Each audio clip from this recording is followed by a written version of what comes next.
నీ ప్రవర్తన అంతటి యందు ఆయన అధికారమునకు ఒప్పుకొనుము.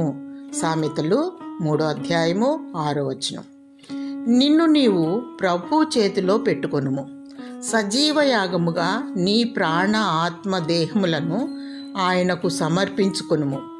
నీ స్వచిత్తము జరిగించకుండా, సొంత తీర్మానము చేయకుండా జాగ్రత్త పడుము.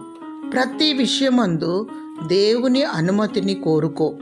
నీవు దేవుని ఆత్మతో సత్యముతో ఆరాధిస్తూ మనసంతటితోనూ బలమంతటితోనూ దేవుని మహిమపరుస్తూ సమాధానమును కోరుకో.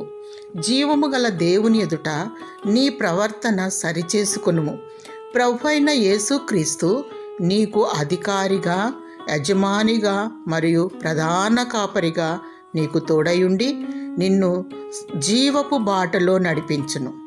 భూ సంబంధమైన వాటి మీద మనసు ఉంచుకొనక పైనున్న వాటిని వెతుకుము.